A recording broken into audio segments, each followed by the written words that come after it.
এটা কে বলো তো? এটা হচ্ছে আমার দাদার কিনামায়ের ছেলে। তো ওর হচ্ছে ২৪শে অগ্রহায়ণ ওর বিয়ে। তো আজকে আমাদের বাড়িতে একটা উৎসব মতো। তো ওকে আইবুড়ো ভাত খাওয়ানোর জন্য আজকে ইনভাইট করা হয়েছিল। এর সঙ্গে আরও একটা মানে কি বলবো, আরও একটা অনুষ্ঠান রয়েছে। সেটা হচ্ছে আমার দাদা আজকে প্রি ওয়েডিং শ্যুট হচ্ছে। তো সেটা হচ্ছে আমাদের মানে এখানে ২-৩টে প্লেসে মানে হবে। তো সেই জন্য আমার বৌদি, তারপরে আরও মানে অনু, তনু, তারপর আরও সবাই ক্যামেরাম্যানরা সবাই এসছে। তাদের জন্য খাবার-দাবারের ব্যবস্থা করা হয়েছে। মা আর আমি দুজনে মিলেই রান্না করেছি। দেখো বৌদি এখন রেডি হচ্ছে। তো মানে ওরা ১ম এ নলাটিশ্বরী মন্দিরে শ্যুট করেছে প্রি ওয়েডিংয়ের শ্যুটটা। ওরা সকাল ৭টা-৮টায় পৌঁছে গিয়ে সেখানে আমার কাকুর বাড়ি, যেখান থেকে আমার বিয়ে হয়েছিল, কাকুর বাড়ি থেকে সমস্ত সাজগোজ করে ওখান থেকে আমার মন্দিরে হয়েছিল যেহেতু, ওখান থেকে হয়েছিল। তো ওখান থেকে আবার আমার বৌদি ওখানে সাজগোজ করে মন্দিরে শ্যুট হয়েছে।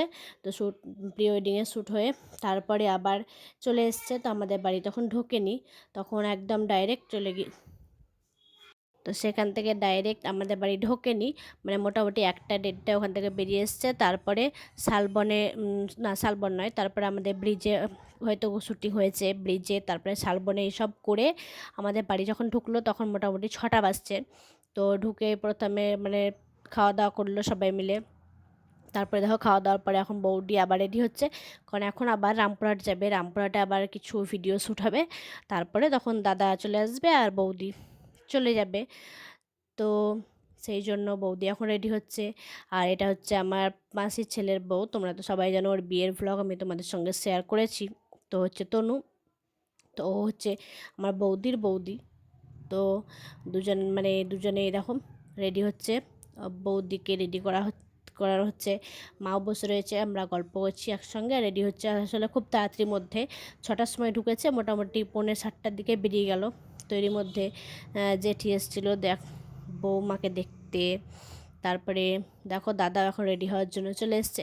তো মা আমাকে বলল যে জেঠুদের বাড়ি একবার নিয়ে যেতে, কারণ যেহেতু প্রথমবার এসছে, সো জেঠুকে একবার দেখা করে আসতে। তো দেখো আমি জেঠুদের বাড়ি নিয়ে এসেছি বৌদিকে। তো ওখানেও প্রণাম করছে। তারপরে জেঠুদের বাড়ি থেকে বেরিয়ে সবাই মিলে মানে ওরা গাড়িতে করে এসেছিলো। তো যেহেতু 9জন 10জন, তো গাড়িতে করে এসেছিলো আর সবাই মিলে অনেকটা জায়গা, অনেকটা জার্নি, সেই ভোরবেলা থেকে একদম রাত 9টা-10টা অবধি শ্যুট হবে। তাই চলছে। দেখো জেঠুদের বাড়ি থেকে বেরিয়ে এখন এবারও বাড়ি যাওয়ার জন্য মানে আবার নতুনভাবে রামপুরহাট যাবে, সেখানে শ্যুট করতে যাওয়ার জন্য এখন বেরিয়ে চলে আসছে। তো এখানে গাড়িতে সবাই গাড়িতে উঠে এবার চলে যাবে। দাদাও রেডি হচ্ছে। দাদাও মনে হয় ব্লেজার পরেছে, ব্লেজার পরে এবার শ্যুট হবে, গ্রাউন আর ব্লেজার পরে। তো এই জায়গাটা অন্ধকার, মা দাদাও বেরিয়ে এসছে। তো ওদের সঙ্গে একটু কথা বলে তারপরে গাড়িতে উঠে পড়েছি। আসলে অন্ধকারের জন্য ভিডিওটা সেরকমভাবে বোঝা যাচ্ছে না। তো পিকু তো মাইকে চেনে, মানে ও মায়ের সঙ্গে ভিডিও কলে গল্প করেই, মাইকে দেখে। তো মাই আসার সঙ্গে সঙ্গে তনু এসছে। তনু যখন ওকে ডাকলো, তনুর কোলে কিন্তু যায়নি, মানে গেল না, কারণ তনুকে ও চেনেই না, সেরকমভাবে দেখেনি। 2-1বার দেখেছে, তো মনে নেই। কিন্তু মাইকে যেহেতু ভিডিও কলে দেখে, ও মাইকে খুব ভালোভাবে চেনে। তাই মাই যখনই ডেকেছে এসো শোনা বলেছে, তখনই ঝাঁপিয়ে মায়ের কোলে চলে গেছে। আসলে ও মাইকে তো প্রত্যেক দিন দেখে ভিডিও কলে, সেই জন্য মায়ের কোলেও গেছে, মাইকে হামুও দিয়েছে। মাইও ওকে আম্মু দিয়েছে। মাই একসঙ্গে আবার ছবিও তুলে নিয়েছে পিকুবাবুর সঙ্গে, যেহেতু ভিডিও করা হয়নি, কারণ ওটা ছবি তুলেছে, তাই ওটা ভিডিও করিনি, আমার ফোনেই ছবি তোলা রয়েছে। তো দেখো এখন সবাই গাড়িতে উঠছে। গাড়িতে উঠে এবার চলে যাবে। আসলে শীতকালে রাতেবেলায় মানে ঠান্ডাও লাগবে, সেই জন্য দাদা এখন ব্লেজারটা ভরে নিয়েছে আর জ্যাকেট পরেই যাচ্ছে। ওখানে গিয়ে চেঞ্জ করে নেবে, তারপরে আবার কিছু শ্যুট হবে। তো সে প্রি ওয়েডিংয়ের শ্যুট হবে, সেটা তো এখন ধরো মোটামুটি কমপ্লিট, মানে ভিডিও তো এখন পাওয়া যাবে না। ভিডিওটা নর্মালি এখন 1-1.5 মাসের মধ্যে দেবে, কিন্তু সেটা ভিডিওটা লাগানো হবে বিয়ের দিনকে, সরি বউ ভাতে যখন মানে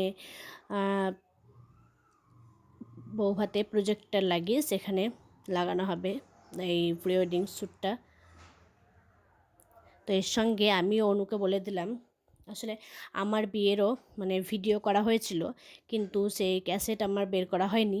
তা আমি অনুকে মানে অনু যেহেতু মানে দায়িত্বে ছিল তো ওকেই বলে দিলাম যে আমার বিয়ের ক্যাসেটটাও যেন অনু বানিয়ে দেয়, কারণ আমি এতদিন পারিনি বা ইচ্ছে হয়নি, কিন্তু এখন আমার ইচ্ছে হয়েছে যে হ্যাঁ আমি আমার বিয়ের ক্যাসেটটা মানে তৈরি করব এবং আমার নিজের কাছে রাখবো। কারণ পিকু তো ফিউচারে কোনোদিন দেখতে চাইতেই পারে, কারণ যেহেতু আমার ক্যাসেট হয়েছে, সো পিকু কোনোদিন বলতেই পারে মামাম দেখি তোমাদের বিয়ের ক্যাসেট। তো সেই জন্য আমি অনুকে বললাম যে আমি সমস্ত কিছু দিয়ে দেবো, তুই আমাকে যেন ভিডিও মানে আমার বিয়ের ক্যাসেটটা যেন করে দিস। তো বললো ঠিক আছে, এই প্রি ওয়েডিংয়ের মানে যখন ভিডিওটা দেবে তখনই আমার বিয়ের মানে বিয়েরও ভিডিও তৈরি করে দেবে, কিন্তু এখন তো ক্যাসেট করে না, এখন পেন ড্রাইভে রাখে। পিকু অন্নপ্রাশনের মানে ভিডিও করা আছে, সেটাও করে দিয়েছে, ওটাও পেন ড্রাইভে রাখা আছে। তো দুটোই মানে আমি আমার কাছে খুব যত্ন করে রাখবো সেই জন্য। তো আজকের ভ্লগটা কেমন লাগলো জানিও। শুভরাত্রি, বাই, সবাই ভালো থেকো, সুস্থ থেকো।